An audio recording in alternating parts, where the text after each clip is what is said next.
Hey, what's up? It's Mykill Metal, and I'm back to my Kerbal Space Program series. And I have no idea how I actually got this fat bitch into orbit. Besides MechJeb. MechJeb did help massively because this thing is a monstrous beast. I had to rotate it over so that all the engines were in line when it decided to flip over for the gravity turn. So it didn't knife edge itself and start flipping out. There we go with the gravity turn. That looks pretty awesome with all 5 engines. Just, well, it's like 16 or something crazy like that. But yeah, the 5 main ones just in line like that looks awesome.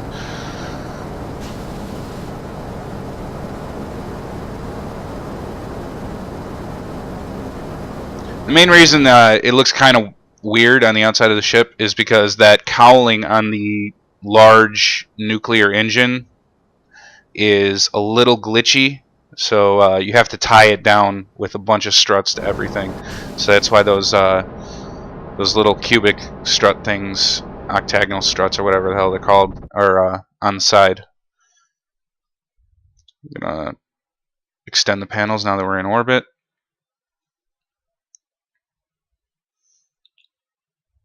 We'll wait for this to circularize.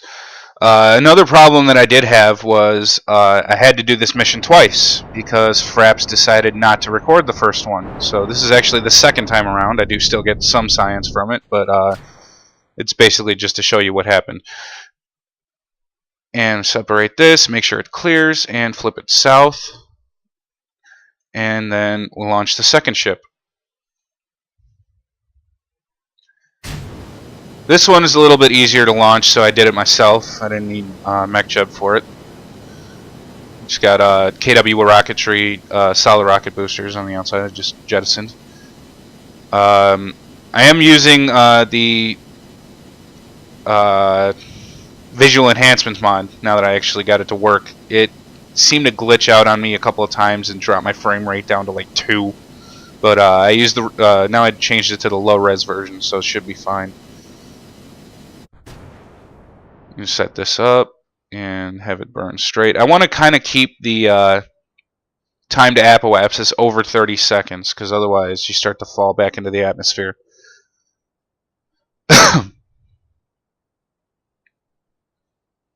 Anything over 30 seconds is fine. Bring this out almost to the orbit of that, so it's going a little faster so I can catch up to it. And time warp slowly out into space so we can jettison the fairings. I'll do that right about now. And we'll cut to the rendezvous. Bring it in nice and close. Jettison this part. And slow it down with the RCS. And then set up the NavyFish docking alignment indicator and bring it in nice and slow. Because I don't want to hit those 2 Kethane detectors on the sides. You can see those on the other ship. Bring it in, and docked. Now we're going to cut to Eeloo. This is right when we're setting up and changing the periapsis, and then I'm going to change the inclination to go with a more equatorial orbit. And bring that in and circularize it. I kind of wanted to do MechJeb with most of the interstellar or interplanetary maneuvers, sorry, because they need to be a little bit more precise. And I'm not precise because I'm human. So bring this in, and this is like an 8-minute burn or something crazy. So we cut to the end of the burn. Yeah, 8 minutes later. There you go. And circularize that bitch. And when it gets around to the other side of the planet, I almost wanted to call it a moon for a second because it's so small, we'll do some science on this side in low orbit, and then detach it and get ready to activate the engine, get ready to lower the periapsis, and we'll do that right now. Bring it down to around 7 kilometers. And we're going to time warp around the other side of the planet. Change the camera view. Retract those and extend the gear. Change the camera view. And scout a landing site, which I think is going to be on the opposite side of these two little brown crater things in the middle of that flat white area.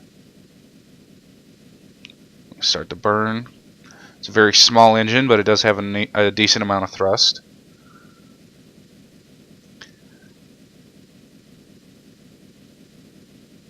And this being the second time that I did this, I kind of did this a little bit carelessly and decided to try a suicide burn, which was not the greatest decision of all times. It just did not work out so great. Just watch. And bounce. Nothing broke, so that's okay. I decided to bring it back up a little bit just to straighten it out and make sure it was coming straight down.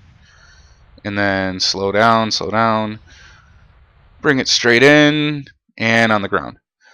Now do some science, deactivate the engine so I don't accidentally flip over or something. Extend the panels, do some science and send it back. Get rid of that stuff. And there's the transport ship in orbit. And here's the next launch. This one is going to be going to Moho. I'm going to turn this so that when the asparagus detaches, that these two are in line for the gravity turn.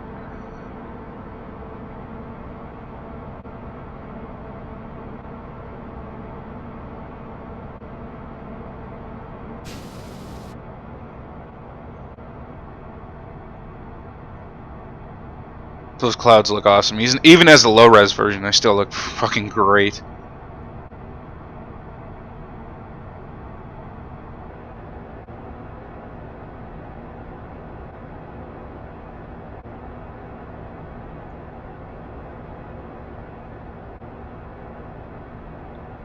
Just a regular burn to orbit. This one did do the cartwheel shit, so I did have to do the MechJeb again. MechJeb launch.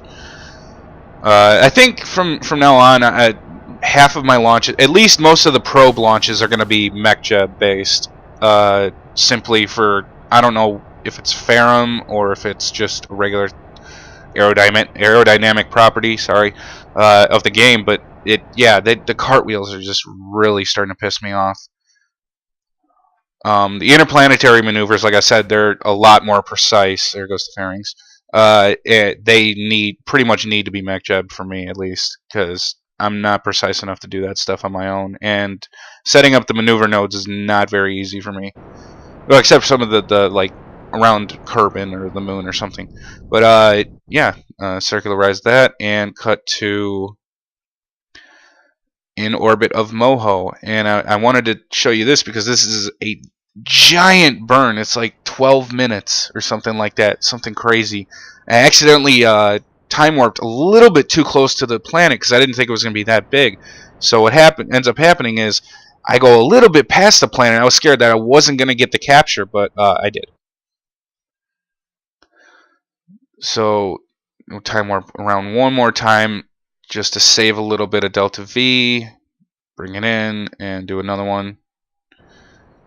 Circularize that, and then immediately drop the periapsis down to about 12 kilometers, I think. I wasn't sure how high the highest terrain was, so I wanted to be a little bit careful on this one.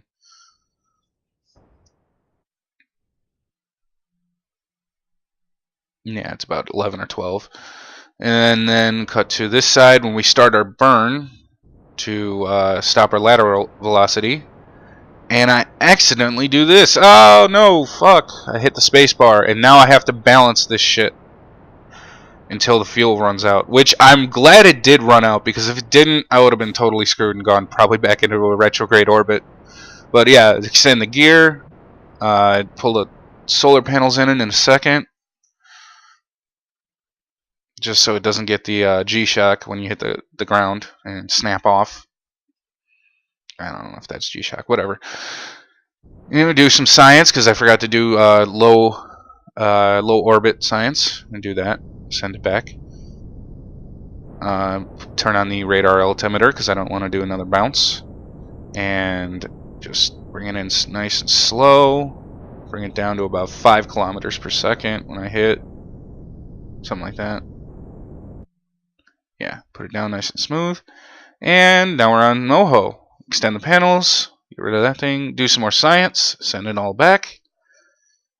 And now we're ready for the last one. And this one is going to be the Icarus Sun Skimmer. This is going to go to Kerbal, the sun, and it is going to get some low altitude science and some high altitude science. So what happens is we launch it and we set it up, and then I did a burn to get out of the sphere of influence, and then once I do that, you'll see what happens. That just got a lot louder.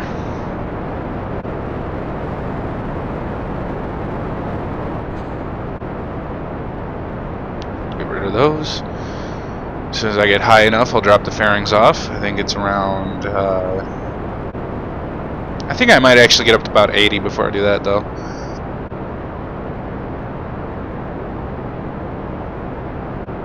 Try to lower my nose down below the horizon a little bit to try and circularize it as much as I can. And kind of clip that a little bit, but luckily no damage. There goes the fairings. Set this up, and I do have the new large radiators on this one too, and the large solar panels. And if you didn't see it just there, I ran out of fuel just as the sun skimmer went below the I think it's 1,000,000 kilometers over the surface of the sun. Then we do some science up in high orbit, and we're going to time warp down to the low orbit. Yeah, I ran out of fuel just as it crossed 100. It barely made it down enough. And coming down here, once it gets under, at the top of the screen, you'll see 100,000. Once it gets under that, we can start doing a low altitude science. Send that back. And do it right about now. And get a decent amount of science and grab some new stuff. And that's going to be it for this episode. So if you liked it, keep watching. But until next time, like, comment, and subscribe. I'm Mykill, and I will see you next time.